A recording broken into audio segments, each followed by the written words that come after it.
반갑습니다. 회양날이라고 해서 많이 오셨는가 모르겠네. 저번 주인가요? 저번 주에는 그 남해에서 그 시간을 내셔서 오신 분이 계신데 그분은 이제 영상으로만 보다가 직접 현장에 왔는데 그분 포함해서 한 세네 분 앉아 계셔서 깜짝 놀랐대요. 영상으로 볼 때는 많은 분이 이렇게 계셔서 법회 하는 줄 알고선 이렇게 남해에서 멀리 오셨는데 보니까 본인 포함해서 한 세네 명밖에 안 계셔가지고 굉장히 나는 아무렇지 않았는데 본인은 굉장히 난처했는가 봐요.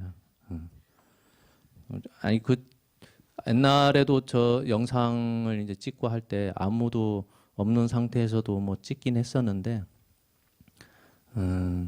모르겠습니다. 사람이 많으면 많을수록 더 거기에 대해서 또 호응을 하다 보면 강의도 더 잘 되고 할 때가 있고 그렇죠.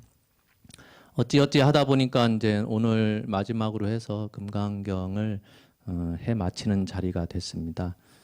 사실은 오랜 시간 더 이렇게 자세하게 하고 했어야 되는데 이렇게 너무 자세하게 하기에는 또 어려운 경전이고 또 수박 겉핥기 식으로 이렇게 쓱 넘어가긴 했지만 그래도 전달할 부분은 거의 다 전달을 했다라고는 생각이 들어요. 보통 우리가 어떤 분들은 이제 부처님 전에 기도 열심히 하시면서 꿈에라도 부처님을 한번 친견했으면 좋겠다, 불보살님을 한번 만나 뵀으면 좋겠다 하는 그런 서원을 세워서 열심히 기도하는 분들이 계시죠. 예. 보통 부처님 상호를 참 멋지게 다들 표현을 해놨어요. 인도에 가보면은 그 입상으로 해서 서 있는 그 부처님이 계신데 그 지역은 생각이 안 나는데 그 조각을 할 때 조성을 할 때 일부러 계획을 세워서 그렇게 했는가 봐요. 아주 수백 년 전에 그 조성을 해놨는데 그때 당시에도 이제 권력자들이 있었을 거 아니에요. 그분들이 이제 권력 있는 사람들이 오면 항상 원하는 자리가 어디죠? 맨 앞자리잖아요. 맨 앞자리에 힘 있는 사람들이 이제 자기 자리라 해서 부처님 전에 웬만하면 가깝게 앉기 위해서 앞으로 올 거 아닙니까? 근데 그 불상을 조성했던 분이 어떤 계획하에 뭐 그럴 의도를 갖고선 조성했는지 모르겠지만 맨 앞부분에서 부처님을 이렇게 위를 쳐다보고 바라보면 아주 무서운 눈으로 이렇게 쳐다보는 눈빛이래요. 근데 저 멀리 서민들은 이제 뒷자리에 앉아야 되니까 뒤에서 멀리 바라볼 때는 온화한 눈빛이고 그러니까 그렇게 표현하기 위해서 조성을 했겠죠. 근데 그 의도가 어떤 건지는 잘 모르겠으나 권력자들은 맨 앞에 앉기를 좋아하기 때문에 그 사람들한테는 위험을 보이기 위해서 그렇게 표현을 하고 저 멀리 가까이 오지 못하는 서민들을 위해서는 온화한 눈빛을 비추기 위해서 그렇게 의도를 해서 조각을 했다라고 가이드가 설명을 하더라고요. 근데 부처님을 가까이서 뵙는다고 해서 좋은 것이냐 아니면은 꿈에라도 한번 쓱 지나가는 모습으로 보는 것도 참 뜻깊은 일인가? 그건 뭐 모를 일이죠. 그래서 부처님께서 개송으로서 말씀하시기를 겉모양에서 부처를 찾거나 목소리로서 부처를 구하는 사람이 있다면은 이런 사람은 삿된 도를 행하는 사람들이다. 그래서 끝끝내 열애의 참모습을 보지 못할 것이다라고 금강경에서 개송으로서 말씀을 해주셔요. 그러니 우리가 사실은 원하는 바는 그냥 꿈결이라도 한번 뵙기를 원하는 건데 부처님께서는 겉모습에서 부처를 찾는 사람들은 아웃. 소리, 색성향, 미촉법의 그런 감각기관으로서 부처를 찾고자 하는 사람들은 열애의 참모습을 볼 수 없을 것이다. 그렇게 개송으로서 말씀해 주시니까 한편으로는 그러면 우리가 그 무착보살도 그랬고 옛날에 지장 스님께서도 그 문수보살을 친견하기 위해서 그렇게 기도를 열심히 하고 했었는데 그분들이 말 그대로 헛짓을 한 건가 그런 생각이 들 수도 있겠죠. 그 황벽선사께서 하시는 말씀이 도라고 하는 것은 그러니까 불교에서 말하는 깨달음이라고 하는 것은 보고 듣고 느끼고 아는데 그런 데 속하지가 않는데요. 그러면서도 하는 얘기가 그렇다고 또 보고 듣고 느끼는 것을 벗어나서 딴 세상에 있는 게 아니라는 말씀을 해주셔요. 그러면 그 얘기를 비춰볼 것 같으면 우리가 갖고 있는 감각기관으로서 부처를 찾아야 될 것인지 아니면은 그런 오감을 다 떠난 자리에서 부처님의 참모습을 찾아야 되는 건지 왼쪽으로 가라는 건지 오른쪽으로 가라는 건지 헷갈리기 시작하죠. 근데 아시다시피 서가모니 부처님께서는 화신으로서 우리 눈에 비추어질 수 있는 볼 수 있는 모습으로 오신 거죠. 법신은 우리가 찾을래야 찾을 수가 없는 모습이니까 사람들은 눈으로 봐야 믿고 소리로 들어야 따를 수가 있죠. 그래서 서가모니 부처님을 화신불이라고 표현하는 겁니다. 색성향 미촉법을 다 벗어나서 찾는 것도 안 된다. 또 그 색성향 미촉법을 맞추어서 그걸 벗어나서 찾는 것도 안 되고 그것을 매달려서 찾아서도 안 된다라고 할 것 같으면 어떤 방식으로 해서 부처님의 참모습을 볼 수 있을 것이냐. 그 얘기가 이제 색과 소리 자체에서 부처를 구해야 되지만은 그런 색과 소리에 집착하지 않으면 되는 것이고 또 색과 소리를 떠나서 부처를 또 구해야 되겠죠. 감각기관을 벗어나서 부처님을 구해야 되지만은 그렇다고 해서 색과 소리를 떠났다고 하는 것에 집착하지도 말아야 된다. 그런 가르침입니다. 우리가 하는 모든 기도가 뭐라고 그랬죠? 인천의 가르침이라고 그랬어요. 열심히 공덕 쌓아서 다음 생에는 지금보다 조금 나은 삶 아니면은 천상에 나고자 하는 그런 욕심, 극락세계 서방정토에 가고자 하는 그런 욕심 때문에 열심히 기도하는 거고 이 세상에서 그래도 가족들을 위해서 기도하는 목적 자체는 내 가족 편안하게 건강하게 또 아이가 있는 분들은 아이가 무탈하게 자기 삶을 잘 살 수 있도록 그런 앞길이 열리기를 바라는 마음에서 기도를 하는 건데 그런 것을 다 인천의 가르침이라고 그랬어요. 많은 분들한테 많은 사람들한테 선행을 하면은 그런 일들이 다 이루어진다라는 건데 그 가르침이 나쁜 것이 아니라 인천의 가르침을 잘 따르고 배우되 그런 인천의 가르침에 집착하지 않으면 되는 것이고 스님들처럼 참선 공부하시는 분들은 참선을 할 때 무엇을 해서는 안 되느냐 버려야 한다는 생각조차 집착하지 않으면 된다는 거예요.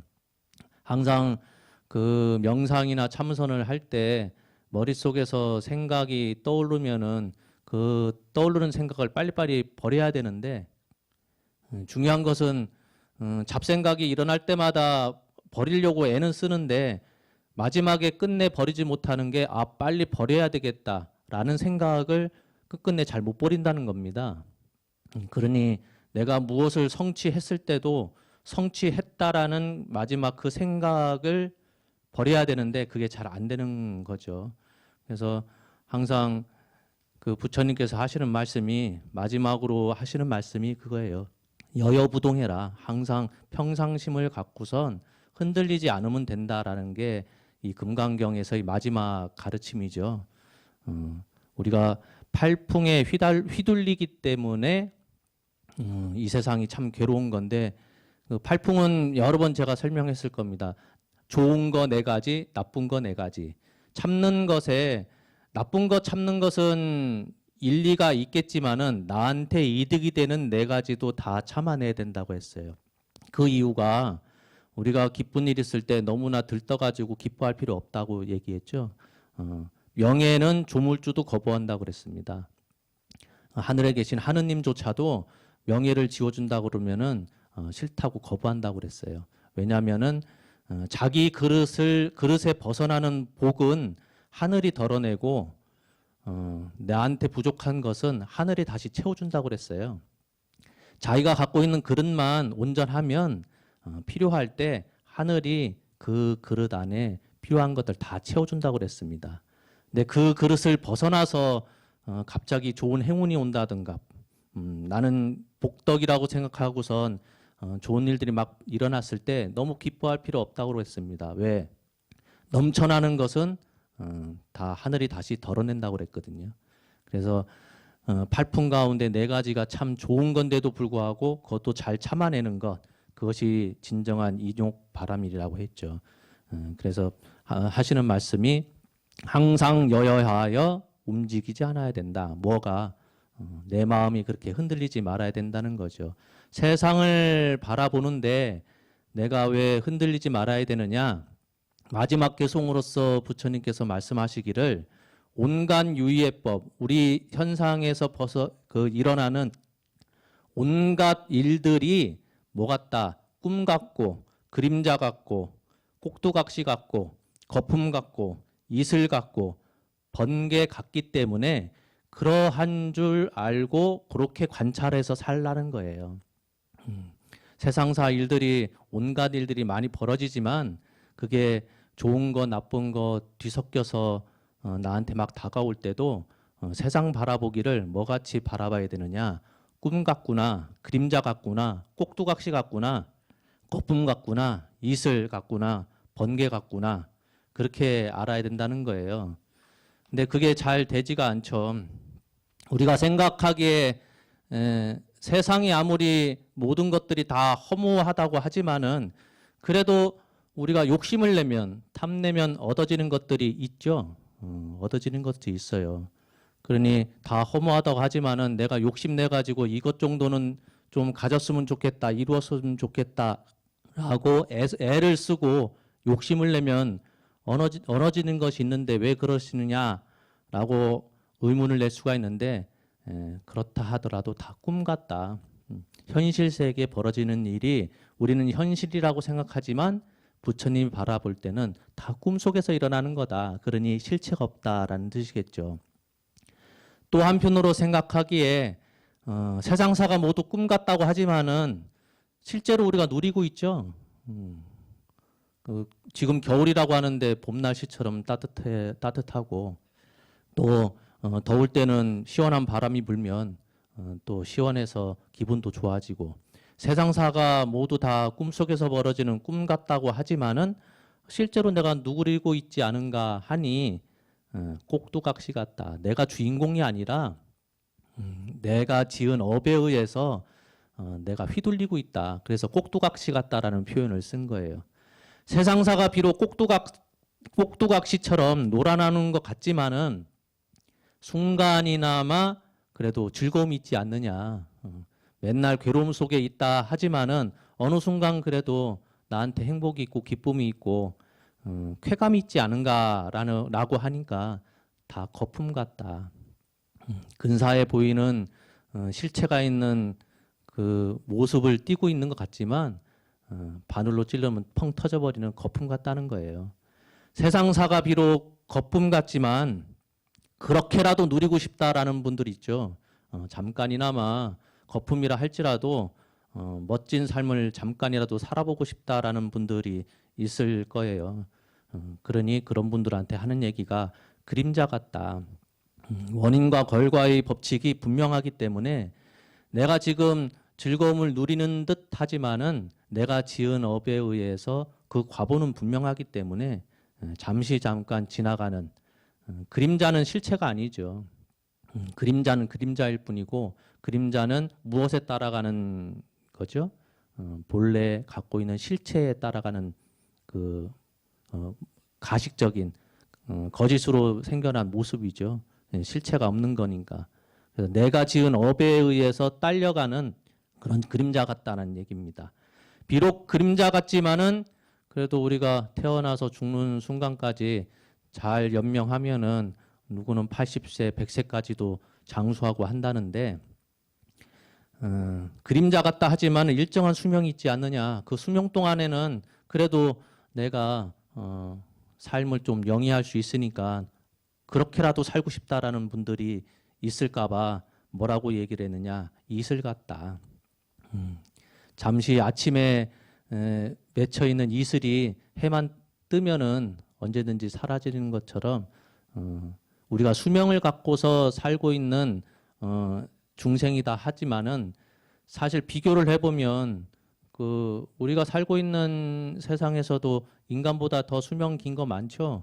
바다 거북이가 뭐 300년, 400년 산다고 하는데 그 바다 거북이 입장에서는 아무리 80년 살고 100년 살아도 자기와 비교했을 때는 너무나 그 짧은 삶을 살고 있는 거니까. 그래서 그렇게라도 수명을 갖고 있으니까 좋지 않겠느냐 하니 부처님께서 이슬 같다. 이슬과 같다 하지만은 누리는 순간이 있지 않는가라고 생각을 하니까 한 찰나에 번쩍하는 번개와 같다. 그러니까 삶이라고 하는 것은 이 세상에서 생명을 갖고 있는 모든 중생이 누리는 것들이 다 뭐 같다? 꿈 같고 꼭두각시 같고 거품 같고 그림자 같고 이슬 같고 번개 같다. 그런 줄 알고선 그렇게 세상을 바라보아야지 아, 실체가 있어서 나한테 어떤 기쁨을 주는구나. 저것을 얻어내면은 내가 행복하겠구나. 내가 이것을 이루면은 온 세상을 다 얻는 것 같구나라고 생각이 들겠지만 다 별거 아니라는 얘기죠. 그래서 부처님께서 이 경을 끝마치면서 마지막에 그 모였던 모든 대중들이 그러니까 사부 대중뿐만이 아니라 천상에서 부처님 법문을 들으려고 왔던 모든 대중들이 다 기뻐했다는 거예요. 기뻐한 이유에 대해서도 여러 말씀이 있는데 그 문수보살 소문경에 보면 아, 왜 그 많은 대중들이 부처님 말씀을 듣고선 저렇게 기뻐했을까? 기뻐한 이유가 몇 가지가 있는데 첫 번째가 설법하는 부처님께서 이익이나 명예에 물들지 않고 설법을 했다는 겁니다. 당연하겠죠. 불보살님께서 중생을 위해서 좋은 말씀을 해주시는 이유가 당신의 이득이나 명예를 위해서 하실 리가 없죠. 그리고 그 금강경에서의 모든 내용이 진리에 다 부합되기 때문에 그래서 대중들이 다 기뻐했다는 거예요. 그리고 마지막 세 번째가 이 금강경을 듣고 나서 그렇게 수행을 열심히 하면 당연히 과위, 보살의 과위를 얻게 되는데 그 과위 자체가 청정하기 때문에 우리가 능엄경에서도 57계위를 과위를 설명하고 있지만은 그 단계가 사실은 중생의 눈에 보는 그런 기준일 뿐이지 불보살님들이 바라보는 기준은 아니죠. 그래서 공부 열심히 하면 금강경 가운데에서 사국에만이라도 일부 경전 문구라도 내가 잘 받아 지녀서 남들한테 잘 전달만 해줘도 그 복덕이 가장 크다라고 했어요. 이렇게 해서 금강경을 해 마치는데 금강경 안에서 보면은 개송이 딱 4개가 나와요.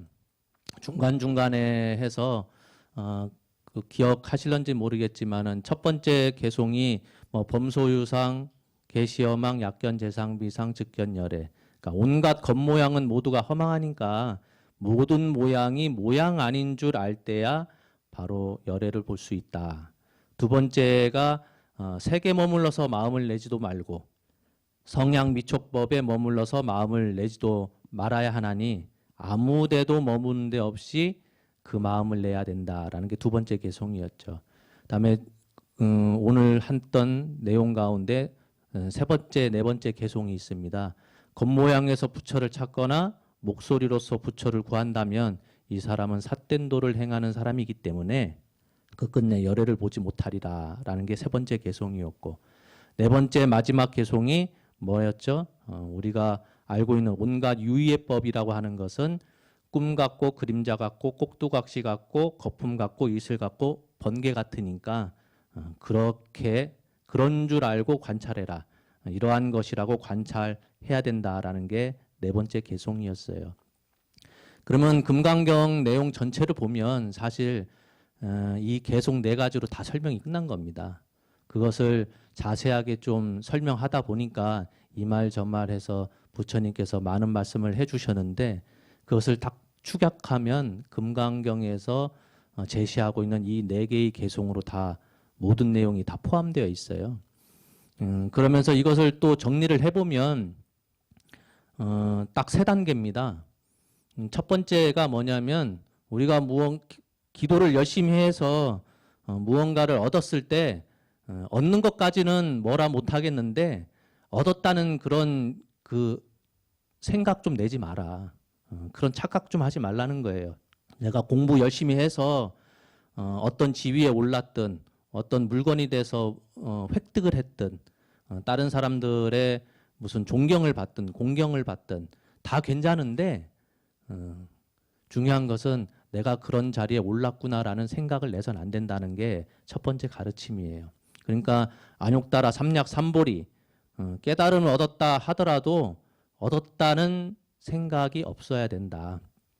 그래서 보리를 얻었다 하더라도 보리를 얻었다는 생각이 있을 것 같으면 그건 진정으로 보리를 얻은 게 아니다. 진정 깨달음을 얻은 분은 나 깨달음 얻었다라는 생각조차도 일으키지 않는다라는 게 첫 번째 가르침이었죠. 두 번째 가르침은 뭐였냐? 아니 얻으려고 봤더니 사실은 얻는 게 아니라 버려야 실제로 그 자체가 얻는 거구나. 뭘 버려야 되느냐? 남들과 자꾸 비교하는 마음, 차별하는 마음, 그것만 버리면 그것 자체가 바로 깨달음을 얻은 것이구나. 실제로 밖에 무언가가 있어서 깨달음을 찾고 했지만은 그게 아니라 내 안에 갖고 있던 아상, 인상, 중생상, 수자상 비교하는 마음만 버리면 그게 바로 곧 부처구나 라는 게 두 번째 가르침이었어요. 그 다음에 세 번째 가르침은 뭐였냐? 버리는 것 자체가 얻는 것이다 했는데 알고 봤더니 버릴 것조차도 없었구나. 비교하는 마음을 버려야 된다, 차별하는 마음을 버려야 된다라고 알고선 그렇게 공부를 해왔는데 비교하는 마음, 차별하는 마음조차도 사실은 내가 만든 거구나. 없던 것을 내 스스로 만들어서 남들과 나를 비교하고 차별하고 했구나. 그런 줄 알면 그만이라고 그랬어요. 내 마음 속에 비교하는 마음이 사실은 없었던 건데 내가 세상사 물들어서 나도 모르게 남들과 비교하게 되고 남들과 차등 짓게 되고 그래서 내가 괴로운 거지 괴로움이라고 하는 것도 사실은 없었구나라는 거죠. 그러니 보면은 저 삼법인이라고 얘기하고 또 어떨 때는 사법인이라고도 얘기하죠. 첫 번째가 재행무상, 재법무화, 열반적정. 뭐 열반적정 대신에 또 뭐 일체계고라는 것을 넣기도 해요. 근데 보면 그 모든 경전에서 행복을 얘기하지는 않습니다. 다 괴로움을 얘기하죠. 그렇죠? 이 세상은 다 괴로움이다. 그러니 이 괴로움을 벗어나는 길을 찾아야 된다라는 게 모든 경전의 가르침인데 행복에 대해서는 말을 안 합니다. 그러니 실체 자체를 금강경을 빗대어서 얘기할 것 같으면 우리가 괴로움의 원인인 비교하는 마음, 차별하는 마음을 버리려고 했었는데 실제로는 뭐라고 그랬죠? 없던 것을 내 스스로 만든 거라고 그랬어요. 그 얘기는 뭐냐? 이 세상에는 고통도 없다는 거예요. 고통이 없다는 얘기는 뭐겠어요? 행복도 없다는 얘기예요. 없는 행복 찾아서 우리가 그렇게 기도하는 겁니다. 근데 아니 기도해서 얻어지는 게 없을 것 같으면 우리가 왜 합니까? 라는 다시 원론적인 질문에 돌아가죠. 그런 분들 많습니다. 여러분들 1080배 해보셨어요? 안 해보셨어요? 여기 계신 분? 한 분도?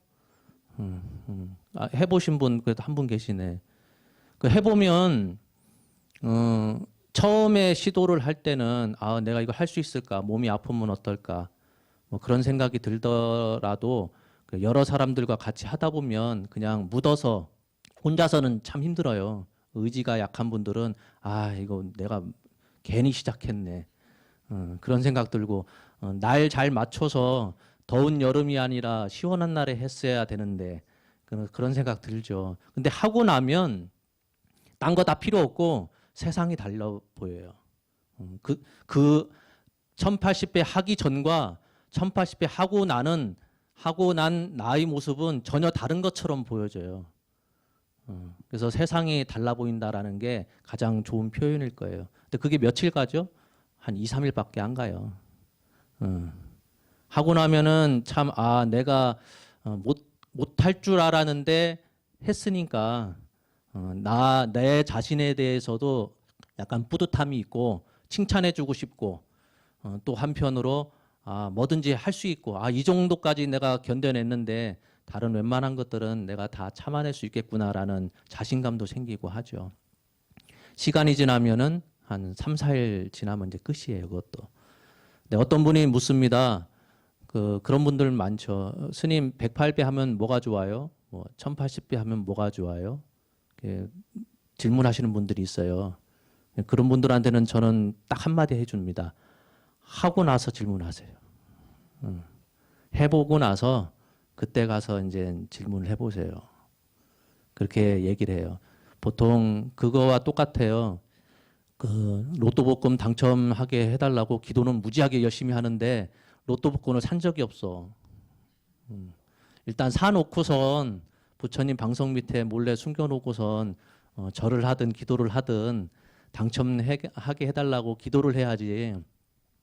복권을 꿈속에서 부처님께서 야 제발 복권 사고선 기도 좀 해라. 복권 사지도 않아놓고선 자꾸 당첨해달라고 하면 되겠냐고. 그거랑 똑같습니다. 행복이라는 것이 실제로 없는 거고 고통이라는 것이 실제로 없는 건데도 불구하고 그럼 왜 우리가 기도를 해야 되느냐. 기도를 통해서 내가 체득하는 것과 머릿속에서 그러니까 스님이 저렇게 얘기하니까 설사 부처님이 이 자리에 앉으셔서 야 세상에는 행복이라고 하는 것이 없어 그렇게 말씀하셨다 하더라도 내 스스로가 그걸 받아들이지 않으면 그거는 아무 의미가 없어요. 그래서 제가 옛날부터 항상 표현했던 게 이 머리에서 가슴까지 1m도 안 되는데 이거 내려오는 게 힘들다는 거예요. 머릿속에서는 머리 핑핑핑 돌아가면서 이해가 참 잘 되는데 이해하는 것과 가슴이 움직이는 것과는 전혀 별개의 문제거든요. 근데 공부 많이 했다고 해서 체득되는 것이 아니고 맨날 농사만 짓고 험한 일을 했다고 해서 평생 모르는 게 아니거든요. 지혜라고 하는 것은 글에 있는 것이 아니기 때문에 일상생활 속에서 지혜 있는 분들이 참 많습니다. 그런 분들은 한마디 하면 조금만 공부를 하면 바로 가슴으로 내려와서 실제로 체득하시는 분들이 있고 어떤 분들은 똑똑하다고 하는 박사학위를 여러 개 받은 분인데도 불구하고 10년이 지나고 20년이 지나도 아무리 책을 많이 읽어도 결코 머리에서 가슴으로 내려오지 않는 분이 있어요. 근데 설사 그렇다 하더라도 시작을 했기 때문에 왜 시작이 반이겠습니까? 시작조차 안 하는 사람들이 많기 때문에 그렇죠. 그래서 금강경을 여러 번 읽고 또 내용을 잘 이해를 하게 되면 세상사가 허무해지는 것이 아니라 무덤덤해지는 가운데 단촐해져요. 생각이 단촐해져야 됩니다. 생각을 하지 말라는 게 아니라 우리는 뭐죠? 할 필요 없는 생각까지 많이 해요. 그리고 하나 일어나는 생각에서 멈추는 것이 아니라 생각을 꼬아요.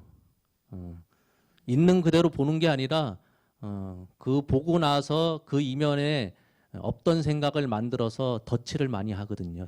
그게 나를 힘들게 하는 겁니다. 상대방은 전혀 그렇지 않은데 나 혼자서만 괴로워하고 상대방의 행동은 전혀 그런 의도가 없었는데 나 혼자서 그 사람의 행동을 평가하고 또 오해하고 그러니 생각은 단순할수록 좋죠.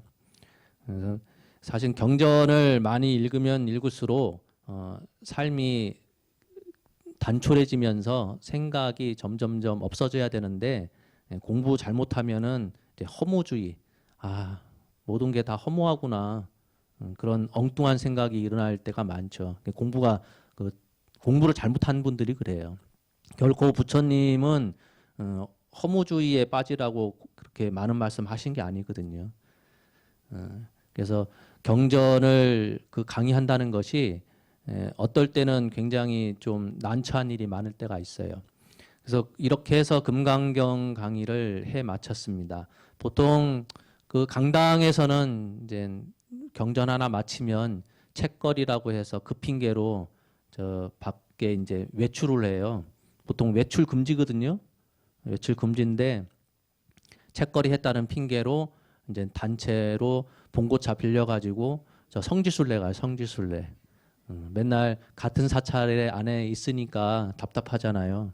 그래서 봉고차 그 대여해가지고 근처보다는 그래도 막 두세 시간 떠날 수 있는 자기가 살고 있는 기관은 사찰만 벗어나도 너무 기분 좋으니까 그래서 전국에 유명한 사찰 몇 군데 이렇게 돌아다녀요. 1박 2일, 어떨 땐 2박 3일 해서 큰 스님 찾아뵙고선 법문 듣는다는 핑계로 이제 그 제가자들도 성지순례 좋아하지 않습니까? 스님들도 그렇게 성지순례를 많이 합니다. 그래서 그걸 책거리라는 핑계로 이렇게 방학 비슷하게 나가긴 하죠. 그래서 금강경 해 마치는데 다음번에는 경전이 아니라 그래도 일반 신도분들이 쉽게 이해할 수 있고 접할 수 있는 글을 찾다 보니 초발심 작용문을 해야 되겠다라는 생각이 들었어요. 전에도 잠깐 소개를 했었는데 초발심 작용문은 세 가지 글로 되어 있는 것을 합친 겁니다. 개초심학입문, 보조국사 진울 스님께서 쓰신 개초심학입문, 그걸 우리는 초심이라고 불러요. 그다음에 원효 스님께서 쓰신 발심수행장, 그걸 그냥 줄여서 그냥 발심이라고 하죠. 초심 하나, 그다음 발심 하나. 그다음에 그 고려시대 야운 스님이 쓰신 자경문, 10가지 경책문으로 되어 있어요. 자경문 안에 큰 제목으로 10가지 조심해야 될 것들 묶어놔서 초심, 발심, 자경문 세 개를 합쳐서 초발심, 자경문 그렇게 이름을 붙였습니다. 그래서 그 내용은 사실은 갓 출가한 스님들, 그러니까 삼위승이라고 하죠. 삼위 스님들을 위한 교육용 교재인데 의외로 내용이 일반 제가자들이 보기에도 좋은 내용으로 되어 있어서 그걸 바탕으로 해서 일상적인 부처님 말씀을 전달하는 그런 내용으로 구성을 할까 생각 중입니다. 그래서 오랫동안 쉬진 못하고 다음 주 한 주 쉬었다가 예수님도 오시기 때문에 저 크리스마스 이브날 그때 초발심 자경문 첫 번째 초심 개초심학 입문을 시작하도록 하겠습니다. 그래서 어찌 됐든 4월 첫째 주 광우 스님 시작으로 해서 그 두 번째부터 계속 해왔는데 특별한 행사가 없는 한 한 번 빠지지 않고 계속 해왔습니다. 그래서 뭐 영상을 통해서 금강경 강의를 들었던 현장에 와서 또 들은 분도 계실 텐데 어쨌든 긴 시간 동안에 끝까지 금강경 강의를 들어주셔서 너무나 감사합니다. 한 주 쉬고 언제요? 예수님 오기 바로 전날 크리스마스 이브날 그때 다시 또 강의를 시작하도록 하겠습니다. 감사합니다.